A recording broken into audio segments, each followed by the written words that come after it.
세계에서 엉터리 같은 일들이 가끔 일어나는데 이 세상에서 가장 엉터리 재판이 있었다면 바로 메시아가 피조물인 인간에게 재판을 받은 사건입니다. 그것도 정직하지 못한 그런 편협된 사람들에 의해서 억지로 재판을 받으셨습니다. 유대 종교 지도자들은 예수님을 재판에 넘기기 위해서 그들이 늘 주장하는 율법, 그들은 걸핏하면 율법 그래 합니다. 그런 사람들이 모든 율법을 다 어겼습니다. 모든 율법을 다 어기면서 예수님을 이렇게 재판정에 끌고 가게 되었습니다. 이번 주일은 이제 예수님께서 재판 받으시고 그리고 십자가에 처형당하시는 그 고난 주간입니다. 오늘은 이제 요일로 따지면 아직은 예수님이 부활하시기 이전이니까 토요일이 안식일이고 이제 일요일은 또 그냥 일요일이었습니다. 그 당시는 뭐 일요일이란 이런 말은 아직은 없었지만, 그래서 우리가 말하는 주일, 오늘 이제 예수님 부활하신 이후부터 우리는 이날이 새로운 안식일로 정해졌지만 부활의 생명이기 때문에 이날 이제 아직은 예수님 부활하시기 이전입니다. 그래서 예수님이 베다니에 머물다가, 베다니는 예루살렘 남쪽에 있습니다. 가깝습니다. 그래서 예수님은 이 일주일 동안의 삶을, 예루살렘은 유월절을 지키기 위해서 사람들이 인산인해를 이루어서 방을 얻을 수도 없습니다. 그래서 예수님은 베다니에 머물면서 낮에는 예루살렘에 가서 하는 말씀 전하고 이렇게 하십니다. 하신데 오늘 이제 예수님께서 나귀를 타시고 예루살렘에 들어가십니다. 그럴 때 많은 사람들이 예수님을 오해하고 있습니다. 예수님을 가슴으로 느끼는 사람들도 있어요. 예컨대 베다니에서 시몬의 집에서 이제 수요일 날이죠. 수요일 날 식사를 하실 때에 그 마리아가 울면서 향유 옥합을 깨뜨려서 머리에 이렇게 부어드리고 그리고 눈물을 흘리며 그 머리카락으로 예수님 발을 씻어드리는, 예수님 장사 지냄을 예비한다고 예수님 그렇게 말씀하셨어요. 그러니까 이와 같이 주님을 어떤 일들이 구체적으로 있을지는 모르지만 영으로 느끼는 사람들이 있거든요. 신실한 성도들, 성령이 역사하시니까. 그런 사람들이 있었지만 대부분 지식으로 예수님을 알고 머리로 예수님을 아는 이런 사람들, 예수님이 왕이 되겠다고, 예수님이 왕이 되시잖아요. 이제 곧 예수님 왕이 되신 것은 우리 구주로서 왕이 되시는 것이잖아요.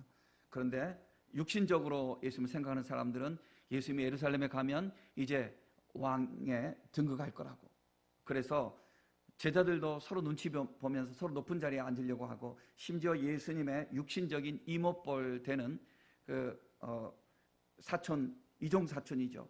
야고보와 요한, 그의 어머니는 우리 두 아들 좀 잘 좀 부탁한다고 이렇게 치맛바람을 놓고 이렇게 했습니다. 많은 사람들이 예수님께 나와서 종려나무 가지를 들고 호산나 다윗의 자손이여 어서 오세요 하고서 이렇게 환영을 합니다. 이런 모습에서 우리가 종려주일이라고 합니다. 그런데 여러분, 예수님의 이 모습은 우리에게는 이렇게 의미가 있고 크게 이렇게 느껴지는 거지만, 당시 그 장면에서 예수님은 지금 남쪽에서 이렇게 올라가거든요. 나귀를 타고 올라가요. 그것도 한 번도 타보지 않는 나귀. 그것은 무슨 말이에요? 나귀가 이렇게 막 움직일 수도 있어요. 그러니까 이것은 상징적인 의미가 있어요. 예수님이 이 세상에 만왕의 왕으로 오시지만 예수님은 겸손하셔서 이런 모습으로 오시는 거고, 철저하게 나귀가 순종하는 모습을 보여주고 있습니다. 그런데 지금 북쪽에서는 누가 내려오고 있냐면은 가이사라에서 누가 내려오냐면은 빌라도가 내려오고 있습니다. 빌라도는 예루살렘이 수도지만 그 당시에 힘 있는 사람들은 대부분 경치가 좋고 살기 좋은 가이사라에 관청을 두고 있습니다. 그래서 빌라도가 그곳에 관청이 있습니다. 살기 좋은 곳입니다. 그곳에서 빌라도가 말을 타고 내려옵니다. 수많은 군악대, 군인들이 대동하면서 내려옵니다. 대조적으로 생각을 해보시기 바랍니다. 저기 남쪽에서는 예수님께서 조랑말도 아니고 한 번도 사람 태워보지 못한 그 나귀가 절뚝절뚝하면서 아마 비틀비틀 뒤뚱뒤뚱하면서 예수님을 타고 이렇게 예수님이 그 나귀를 타고 올라오고 있습니다. 북쪽에서는 많은 군악대와 군인들의 호의를 받으며 빌라도 세상의 군주잖아요. 이 작은 이 유대 땅의 군주잖아요. 빌라도가 이렇게 내려오고 있습니다. 그 무엇도 비교가 되지 않았을 것입니다. 어쩌면 바로 이 순간에 가룟 유다의 마음이 더 굳어졌을 것입니다. 가룟 유다는 예수님의 제자였는데 그는 출세하기 위해서 예수님의 제자가 된 사람입니다. 여러분, 우리도 참 생각을 해봐야 되겠어요. 저도 목사가 되었고요. 그러니까 어떻게 보면 목사는 이것도 직업도 되잖아요. 그러니까 여러분들에게 조금 쑥스러운 표현일 수 있지만 예수님 때문에 이것이 사명이지만 또 직업도 되었잖아요. 그죠? 그런데 이것들이 우리가 자칫 잘못 생각하면 예수님 때문에 우리가 누리는 것들, 그 누리는 것들 때문에 예수님 하면서 정말 믿음의 순간에는 예수님 편에 안 서는 사람들이 있다고 한번 생각을 해보세요. 그건 비참한 것이죠. 그건 비참한 것입니다. 우리가 신앙생활 잘 해야 합니다. 신앙생활 정말 잘 해야 돼요. 우리의 믿음은 우리 자신이 지켜야 돼요. 우리 각자 속에 있는 성령 안에서 각자의 심령이 내 믿음을 지켜야 하는 것입니다. 우리가 이 세상을 살면서 누릴 것이 많이 있고 가질 것, 소유하고 싶은 것 많이 있고 여러 가지가 있지만 가장 끝까지 우리가 가장 모든 것을 다 동원하여서 지키고 간직해야 될 것이 뭐냐면 우리의 영혼의 생명입니다. 이 생명을 주시기 위해서 예수님이 오셨고 우리는 이 생명을 지키는 그 신앙생활을 해야 하는 것입니다. 그런데 가룟 유다는 세상의 화려함과 예수 때문에 얻어지는 것들, 이것을 생각을 했는데 벌써 예루살렘에 딱 들어갈 때 가룟 유다는 실망을 한 거죠. 저 빌라도의 그 위풍당당한 모습에 비해서 나귀를 타고 올라가는 예수님의 이 초라한 모습. 가룟 유다는 나중에 이제 아까 향유옥합을 깨뜨린 이야기를 했는데 그때에도 가룟 유다는 벌써 생각이 달라져서 뭐라고 말합니까? 이 비싼 것을 팔아서 가난한 사람들에게 주면 좋을 것을 어떻게 허비하냐고. 성경이 뭐라고 기록했냐면 성경은 성령의 감동으로 기록된 말씀이지 않습니까? 말은 그렇게 했지만 가룟 유다는 실상은 돈에 대한 욕심 때문에 그렇게 말을 했다고 그랬습니다. 그러니까 가룟 유다는 뜻이 달랐던 거예요. 그러니까 벌써 가룟 유다는 이때부터 생각이 달라졌을 것입니다. 여러분, 우리가 교회에 나올 때도 신앙생활 할 때도요, 여러분들 우리가 철저히 우리가 주님을 사랑해서 나오고 우리가 주님을 예배하기 위해서 나오고 사람들 관계도 중요해요. 그러나 그 모든 것들은 절대 상수가 되면 안 됩니다. 여러분, 신앙생활 하다가 여러분들이 사람 때문에 본의 아니게 상처도 받을 수 있고 사람 때문에 실망할 수도 있고 그런 거예요. 그런 것들은 여러분 절대로 여러분 영혼과 신앙에 미치는 절대 상수가 될 수가 없는 거예요. 종속적인 거, 그 잠깐 어떻게 되는 것들이에요. 그런 것들 때문에 여러분 믿음 잃어버리면 그건 진짜 바보예요. 우리는 오직 예수님 바라보고 우리 신앙을 끝까지 견지하는 그런 순수한 성도들이 되어야 하는 것입니다. 성경은 이렇게 말합니다. 요한 1서 2장 15절 17절 말씀을 제가 쉬운 성경으로 읽어드릴게요. 쉬운 성경으로. 이 세상과 세상에 속한 것들을 사랑하지 마십시오. 누구라도 이 세상을 사랑하게 되면 그 마음속에는 하나님의 사랑이 없게 됩니다. 이 세상에는 악한 것들이 있습니다. 그것은 바로 우리 육신을 즐겁게 해주는 것, 우리 눈을 즐겁게 해주는 것, 우리들의 삶에 대해 자랑하는 것입니다. 이러한 것들은 아버지께로부터 온 것이 아니라 세상으로부터 나온 것입니다. 이 세상은 지나갈 것이며 사람들이 이 세상에서 그토록 갖고 싶어하는 것들도 다 사라지게 됩니다. 그러나 하나님의 뜻대로 사는 사람은 영원히 살 것입니다. 가룟 유다는 세상을 살아가는 사람들이에요. 그리고 우리 권사님 기도에도 그런 고백이 있었지만 호산나 호산나 하던 사람들이 나중에 예수님 십자가 지라고 할 때 그때 다 어디로 사라졌습니까? 세상의 영화를 사랑하는 사람들은 믿음을 선택해야 될 때, 그때 믿음의 편에 서지 못합니다. 여러분, 우리가 믿음으로 산다는 것은 존귀하고 거룩한 일입니다.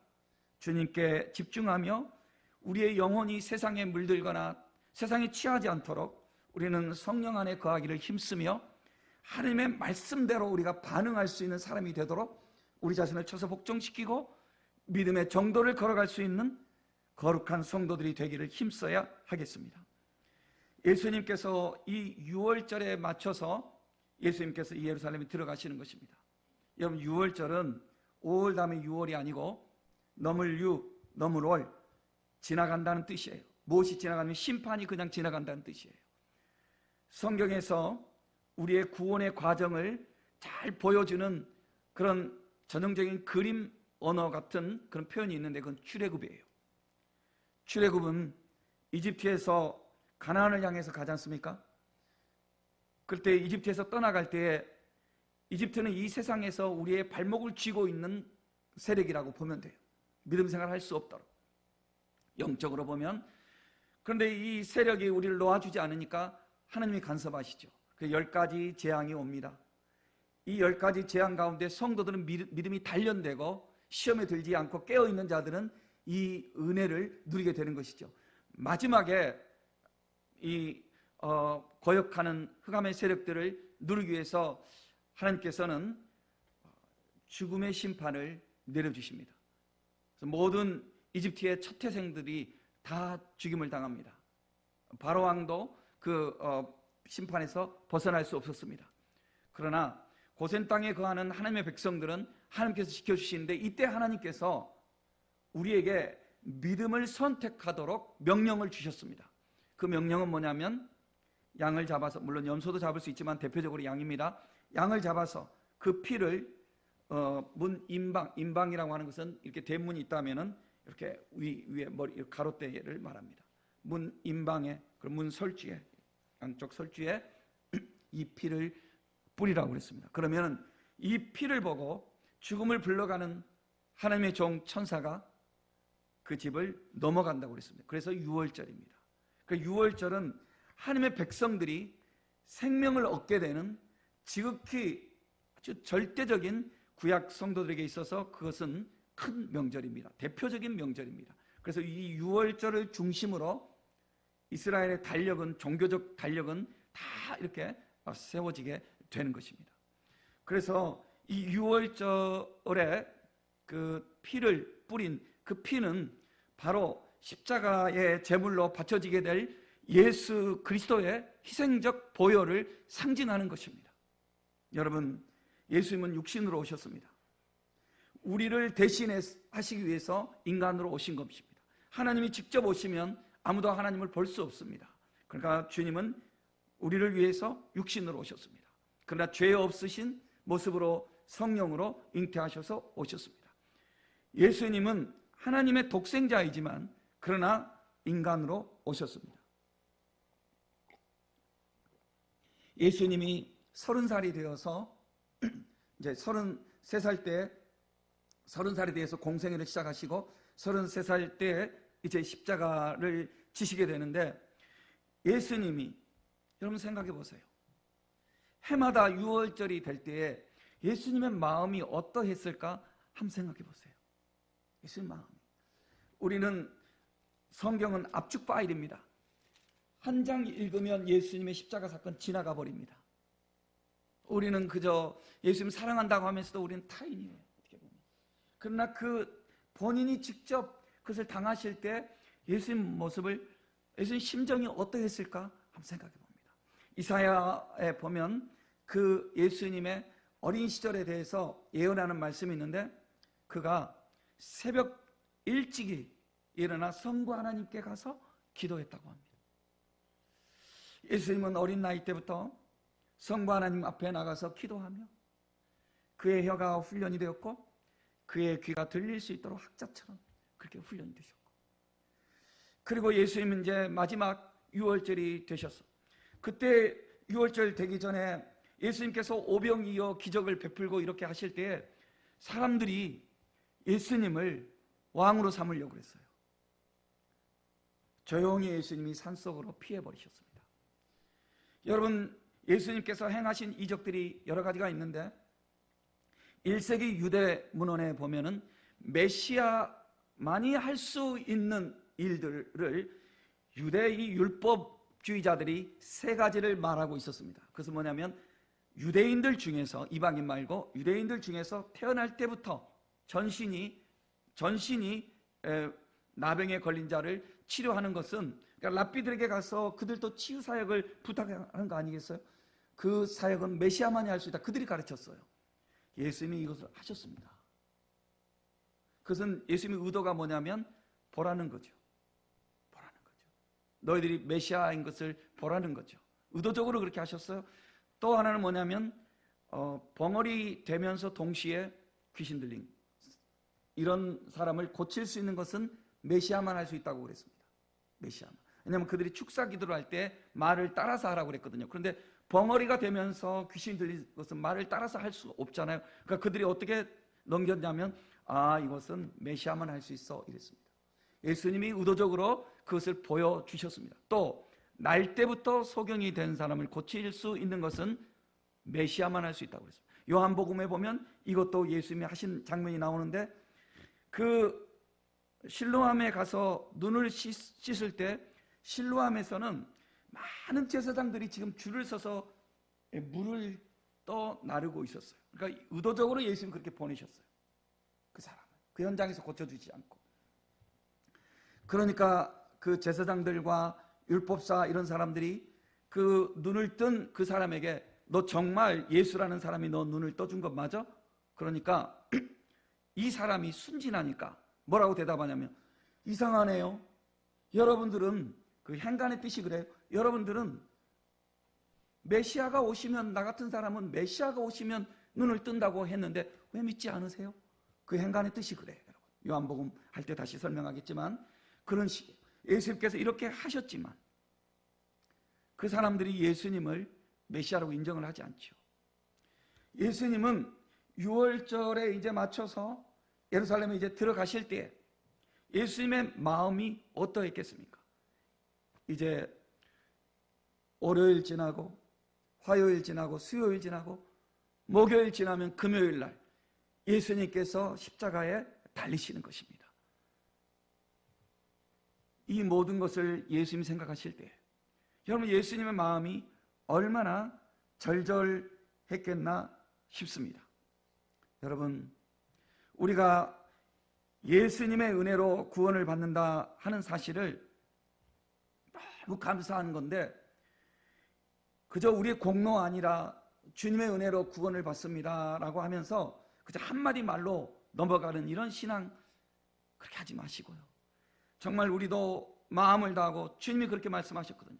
뜻을 다하고 성품을 다하고 목숨을 다해서 주 너의 하나님을 사랑하라 그러셨습니다. 우리도 전심을 다해서 주님을 사랑하는 신앙생활하는 우리들이 되어야 하겠습니다. 목요일 밤에는 예수님께서 성만찬을 열어주시잖아요. 성만찬을 열어주실 때 제자들은 이미 들떠 있어요. 그리고 서로 높은 자리에 앉고 싶어서 줄 잘 못 쓰면 안 되거든요. 줄 잘못 쓰면 안 돼요. 여러분, 공동체 안에는 이런 것들이 있어요. 저는 웃기게도 군대에 갔을 때 신혼조회가 처음에 안 나왔어요. 저는 이제 최전방했는데, 근데 처음에는 안 나왔어요. 그래서 나중에 나와서 들어갔는데, 대기하는 부대에 있을 때 그 인사계 어른이 페인트 칠을 하라고 그러더라고요. 페인트 칠을 저보고. 제가 생전 페인트 칠을 해본 적이 없습니다. 그런데 페인트 칠을 했어요. 잘했나 보죠. 제가 좀 성실하게 보이지 않습니까? 성실하게 잘했어요. 그러더니 와, 이 자식 이거 잘하네. 그러더니 그때부터 저는 페인트 칠할 일만 있으면 필수 어디 있어? 필수 시켜, 필수. 맨날 페인트. 아유, 내가 세상에 페인트공이 돼가지고. 예, 그랬던 적이 있었습니다. 이 줄 잘 세야 된다고 그러잖아요, 사람들이. 그러니 제자들도 줄 잘 서려고 예수님이 세수대야에다 물 떠오는데도 서로 못 본 척하는 거예요. 서로 높은 자리에 앉고 싶어서. 예수님이 직접 물을 떠서 이렇게 씻어주잖아요. 가룟 유다는 예수님 어떻게 하면 넘길까 이 궁리에 바쁘고, 예수님은 자신의 죽음을 생각하면서 이것은 내 몸이니 하면서 빵을 떼어 주시고, 또 이것은 내 피니 하면서 포도잔을 이렇게 넘겨주실 때, 그때 예수님 마음이 어떠했겠습니까? 아무도 예수님을 아직 몰라줘요, 여러분. 어떤 경우에는요, 여러분들, 모든 사람들은 자기의 공고함에 빠질 때 절실하면서 절박하면서 외로워요. 그래서 여러분들, 특별히 가정에서 힘든 사람들, 힘든 거를 잘 모르는데 뭔가 느껴질 때 많이 응원해주고 많이 기도해주고 오히려 말 한마디라도 더 이렇게 위로해주는 그런 넉넉한 그런 성도들이 되시길 바라요. 교회 안에서도 마찬가지고요. 우리는 어떤 짐을 진 사람들에 대해서 모르는 게 너무 많아요. 모르는 게 너무 많아요. 그러나 그런 짐을 예수님의 짐에 비유할 수는 없겠지요. 아무튼 우리 예수님께서는 아무도 몰라주는 그 시간에 예수님은 그 절절한 마음을 끌어안고 제자들의 발을 씻겨주시고, 또 그렇게 식사를 하면서 성만찬을 해주시고, 그리고 그 밤에, 목요일 밤에 어디로 갑니까? 겟세마네 동산으로 기도하러 가십니다. 겟세마네 동산은 기름 골짜기라는 뜻입니다. 그것에 올리브유가 많이 나와서 올리브 기름을 짜는 곳이에요. 그곳에 예수님께서 가셔서 기도하셔요. 그래서 기도하시는데 이곳에 누가 찾아옵니까? 이곳에 가룟 유다를 대동한 그런 배반의 무리들이 찾아옵니다. 밤중이라 예수님을 몰라볼까 봐서 가룟 유다가 신호를 하고 오죠. 그 가룟 유다가 올 때에는 거기에는 대제사장들의 사병들도 있고, 옛날에는 사병들이 있잖아요. 사병들도 있고, 또 빌라도에게 요청하여서 온 그런 군인들도 있습니다. 그리고 왔을 때 캄캄한 곳에서 기도하시는 예수님, 그 예수님 제자들에게 기도하자고 하고 제자들이 다 졸잖아요. 다 졸 때도 예수님께서 특별히 베드로, 야고보, 요한은 좀 가까이서 기도해 주기를 원했어요. 예수님도 참 동료가 필요하잖아요. 여러분, 주의 일에 같이 동참하고 주의 일에 마음 합해주는 성도들이 있다는 것은 얼마나 감사한 일인지 몰라요.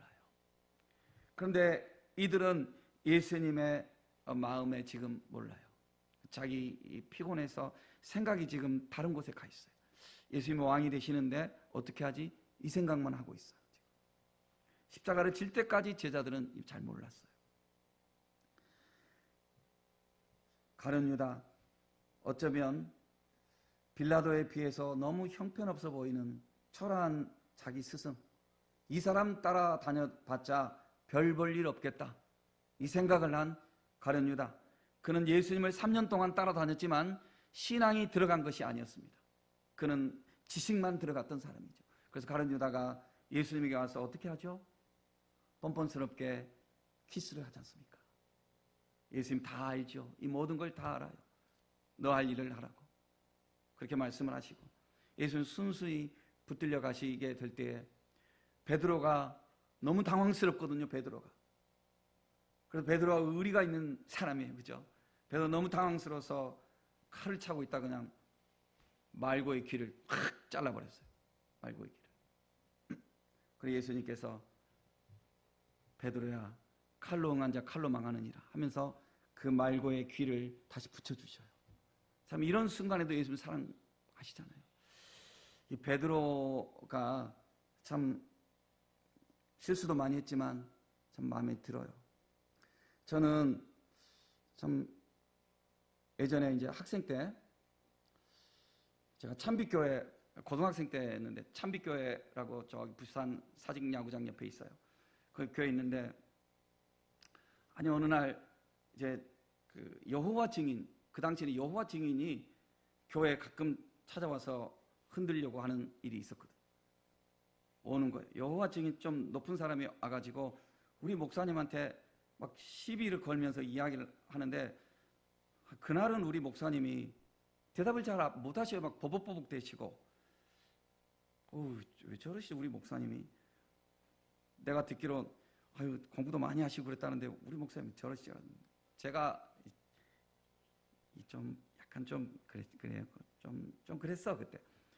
용감해가지고 너무 좀 버르장머리 없이 좀 용감했을 것 같기도 한데, 내가 그 사람한테 딱 갔죠.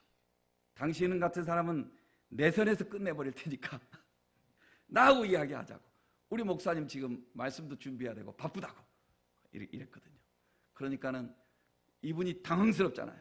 이 조그마한 애가 와가지고 자기하고 하자고 이러니까 당황스럽잖아요. 당황스러우니까 이분이, 학생은 기본이 안 됐어. 학생 머리가 길잖아. 제가 좀 이제 여름방학이고 그래가지고 머리가 이렇게 길었거든요. 학생 머리가 길잖아. 학생 뭐 그런 태도가 어딨어? 이분이 이렇게 나온 거죠. 그러니까 거기에 최덕기 집사님, 지금 이제 부산에 이제 권사님 잘 살고 계십니다. 그분이 이게 참다 지금 뭔 말 한마디 하고 싶은데 딱 그러니까 최덕기 집사님이 치마를 그냥 확 떨리면서, 이 통치마 있잖아요. 벗어 이 양반아! 예수님이 장발인 것 모르나? 그것도 모르면서 어디 가서 큰 소리 치고 있어. 이러면서 그분을 쫓아낸 적이 있습니다. 베드로가 했던 행동이 바람직한 행동은 아니죠. 이렇게 우리가 뭐 논리적인 것도 없이 막 이렇게 하는 것이 좀 버르장머리 없이 보이지만, 그러나 한 가지, 그때 우리는 우리 교회를 사랑했거든요. 그때 우리는 우리 목사님을 사랑했거든요. 그때 우리는 우리 주님을 사랑했거든요. 어떻게 해서라도 이 이단을 물리쳐야 되겠거든요. 그런 마음, 우리 지식도 부족하고 그렇지만 그 열정이 있잖아요. 베드로 마음이 저는 이해가 돼요. 베드로가 감히 이놈이 하면서 칼을 들어서 말고의 귀를 내리쳐버린 거죠. 그래서는 안 되지만 그랬던 거죠. 예수님은 그 순간에도 베드로를 나무라고 그 말고의 귀를 만져주시면서 그리고 순수히 끌려가십니다. 예수님은 이렇게 해서 이 밤에 이제 제일 처음에 어디로 끌려가냐면 그 당시에 최고 대제사장, 여러분 우리말 성경에는 아쉽게도 그냥 대제사장이라는 말이 나와요. 그러니까 대제사장들이 너무 많아요. 그래서 이걸 번역을 다시 해야 된다는 생각을 해요. 최고 대제사장이 있고요, 그 다음에 대제사장들이 있는 거예요. 24반차에 따른. 그래서 모두 다 25명이에요. 우리말 성경으로 보면. 그러나 원래 이제 구분해서 보면 최고 대제사장 1명, 그리고 24반차를 따른 대제사장들 24명 이렇게 있는 거예요. 안나스의 집에 끌려갑니다. 원래는 율법에 의하면 밤에 이렇게 할 수가 없었어요. 이들은 율법을 다 어겨요. 그리고 안나스 집에서 다시 가야바 집으로 갑니다. 가야바는 안나스의 장인입니다. 직전 최고 대제사장님, 지금은 그냥 대제사장님. 그 다음에 다시 사내들인으로 또 끌려가십니다.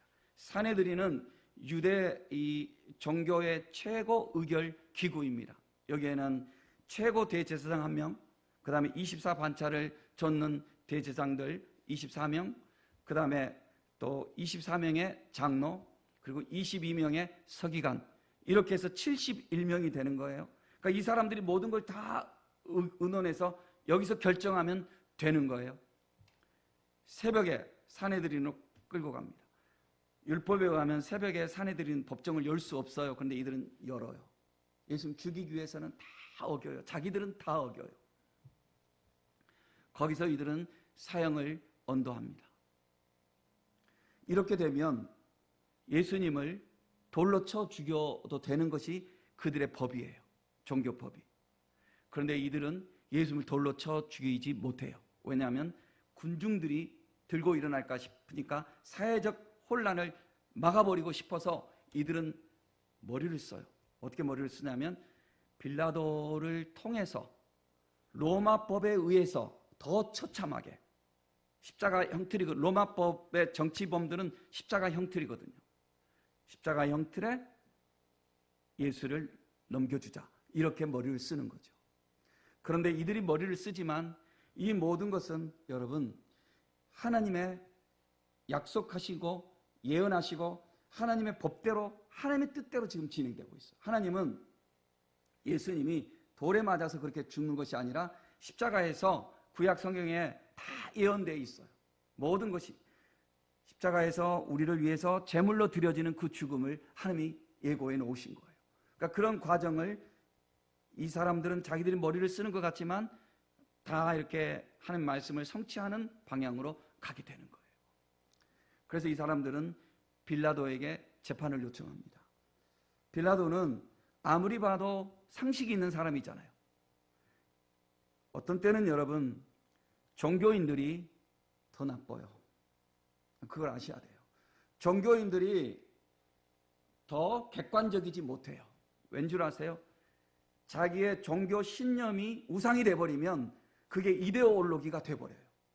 여러분, 정치하는 사람들, 여당, 야당, 그 이야기 이제 4월 달 총선이 있는데 여러분 교회에서 절대로 하지 마시고 웬만하면 집에서도 안 하셨으면 좋겠어요. 이거 가지고 싸우면 여러분 대답 없어요. 그렇죠? 그런데 세계 전쟁이 종교 이름으로 전쟁이 많이 일어났어요. 가장 생명을 소중히 여기고 가장 사랑해야 되는 것이 종교인데 종교 이름으로 전쟁이 일어난다고. 왠 줄 아세요? 그것이 우상이 되니까.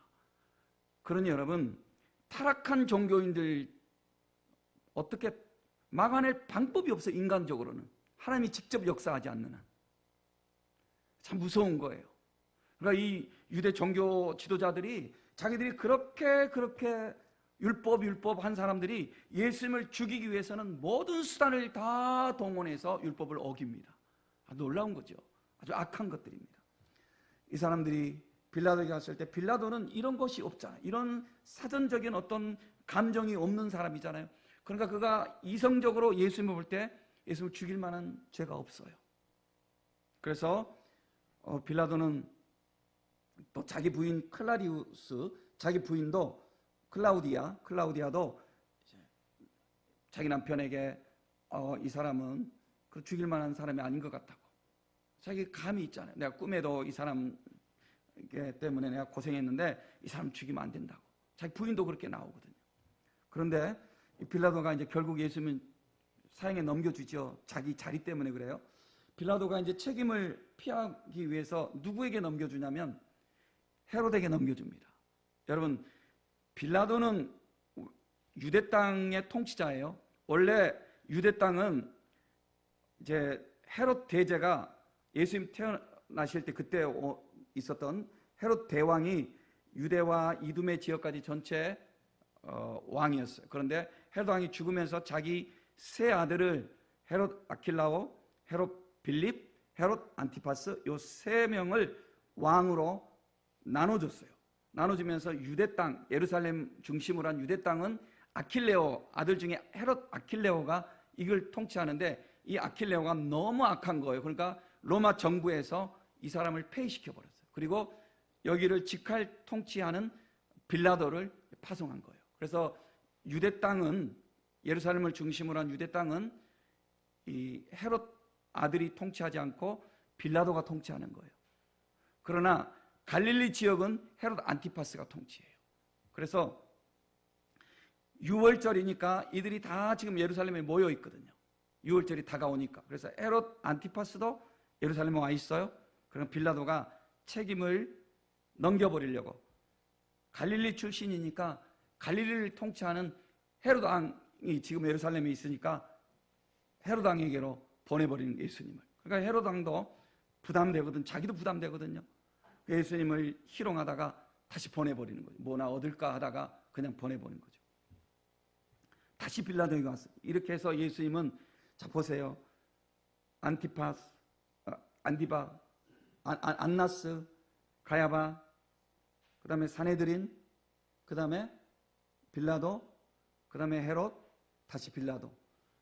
그 밤에 그 새벽에 6번이나 왔다 갔다 하면서 예수님 신문을 당하는 거예요.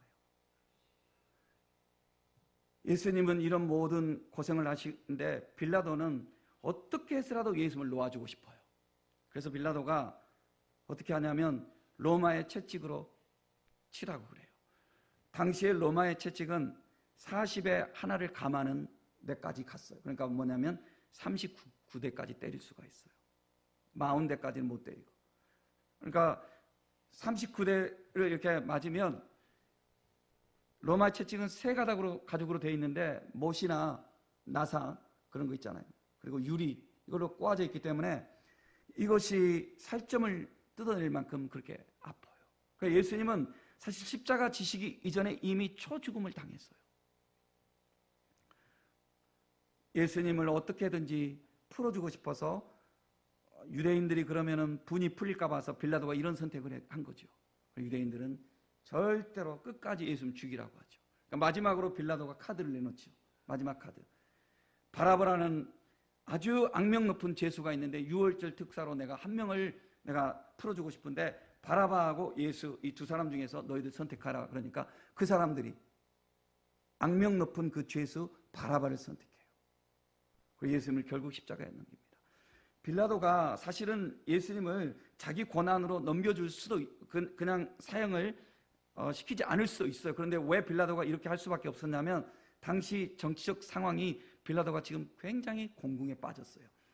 유대 원로원 중에 빌라도를 이 예루살렘 유대 땅의 총독으로 청거해 준 사람이 세자누스라는 언론이 유명한 언론이 있었어요. 세자누스. 이 세자누스가 바로 얼마 전에 그 황실에서 지금 모반죄에 걸려가지고 처형을 당했어요. 그래서 황실은 누구든지 세자누스와 관련이 있는 사람들을 추적하는 중이에요. 그러니까 빌라도가 자칫 유대 땅에서 어떤 소란이 일어나면 자기 자리가 이제 끝날 것 같으니까 이게 두려워서 빌라도는 원하지 않았지만 예수님을 유대인들이 원하는 대로 사형에 내줘요. 그런데 나중에 어떻게 되냐면 이 빌라도는 예수님 십자가 처형당하고 3년 후 3년도 걸리지 않았어요. AD 36년에 이 가울이라는 지역으로 유배를 당해서 거기서 자살해서 죽고 말아요. 그러니 여러분 옳은 일을 옳은 순간에 하지 못하는 것이 얼마나 참 한스러운가 생각을 해봐야 되겠죠. 이 빌라도가 예수님을 사형해 줄 때 예수님은 이미 이제 몸이 다 초죽음을 당했어요. 그래서 이제 예루살렘에서부터 그 골고다 언덕까지 예수님 이렇게 십자가를 지고 올라가는데 당시에 그 관습은 어땠냐면 십자가가 이렇게 세로대 이렇게 땅에 못 박히는 것 이것은 형장에 세워져 있어요. 형장이 세워져 있고 거기서 이 가로대가 놓여져 있고 그다음에 이 세로대 이게 세로대죠. 가로대 이렇게 짊어지는 이 가로대는 그 형을 처형받은 죄수가 그거를 짊어지고 가게 돼 있어요. 그 예수님 그것을 짊어지고 갈 힘조차 없었잖아요. 그래서 나중에 구레네 시몬이 대신 지고 가게 되고 이렇게 예루살렘 언덕을 갈 때 관습적으로 여인들이 이 사람들을 불쌍히 여기 십자가 처형은 너무 고통스럽거든요. 그러니까 무엇을 떠먹여 줬냐면 쓸개를 탄 포도주를 떠먹여 줘요. 이게 마취제예요. 죄수들이 그걸 먹는 것을 군인들이 허락하는 거예요. 예수님은 이것을 마시지 않아요. 왜냐하면 예수님은 몽롱한 상태에서 처형을 당하고 싶지 않은 거예요. 예수님은 온전한 정신으로 끝까지 자신의 정신을 지키며 하나님 앞에 내어주고 싶은 거예요. 지나가는 말로 여러분 전합니다. 우리가 죽는 순간까지 온전한 정신으로 이 세상을 떠나는 것이 큰 축복인 줄 아시고 여러분 모두 치매에 걸리지도 마시고 건강한 생활하시기를 주의로 축복합니다. 마지막 순간까지 참 중요한 일이에요. 예수님이 십자가 위에서는 내가 목마르다 5번째 말씀하셨을 때 군인들이 이 창 끝에 스펀지에다가 신포도주를 찍어서 예수님에게 입에다 대줄 때 예수님 그것은 드셨습니다. 그것은 마취제가 아닙니다. 예수님 마지막 2마디 이게 피와 물이 다 빠져서 입술이 열리지 않으니까 그것을 적시고 다 이루었도다.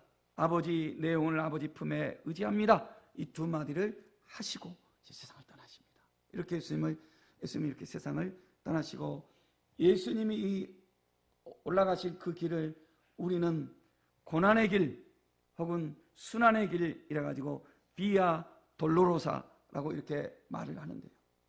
그 비아 돌로로사 길을 예수님 걸으시고 그 십자가 위에서 자신의 몸을 들이셔요.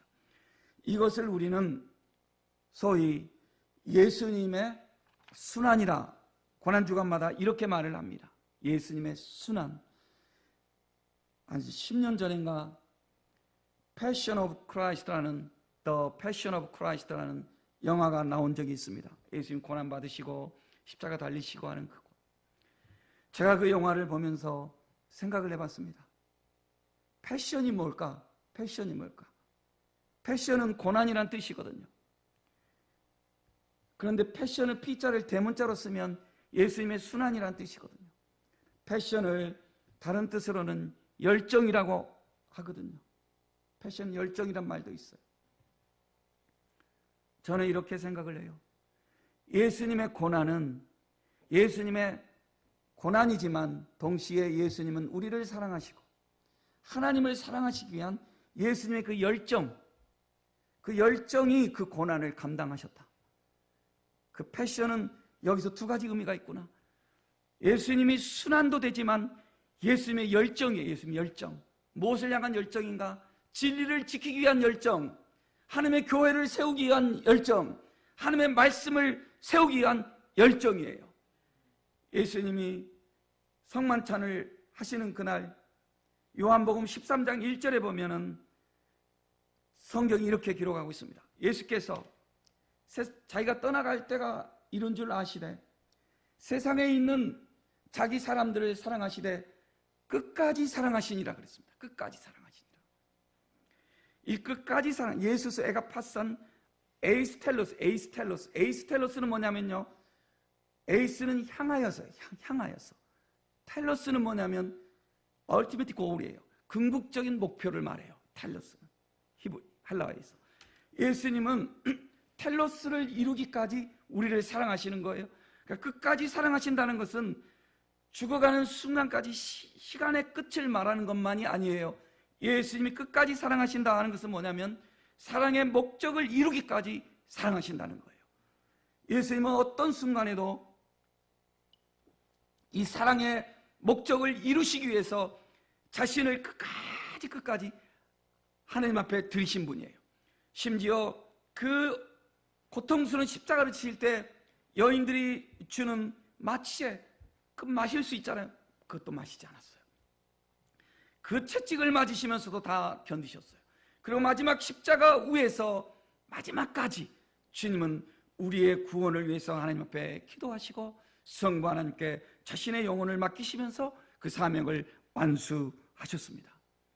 여러분, 이제 우리는 다음 주일이 부활절입니다. 부활절 말씀은 다음 주에 나누겠고, 이번 한 주간 동안 이 고난을 당하신 예수님의 고난을 우리가 깊이 묵상하며 한 주를 보내기를 원합니다. 저는 생각했어요. 특별 새벽 기도를 할까? 무슨 금식 기도를 선포를 할까? 목회자로서 어떤 생각을 할 때 여러 가지 상황이 있어요. 교회가 크면은, 성도들이 많으면 어떤 경우에는 이렇게 자발성과 이런 거 묻혀 지나갈 수 있는데, 교회가 좀 작고 그러면은 많은 부담이 될 수도 있어요. 그래서 제가 주님 앞에 기도하면서 개인적으로 맡겨야 되겠다, 그렇게 했어요. 여러분, 편안하다 하지 마시고 한 주 동안 평소보다 더 기도에 힘쓰시고 더 경건에 힘써서 오는 부활의 기쁨이 더 충만한 우리 성도들 되시기를 예수님의 이름으로 축복합니다.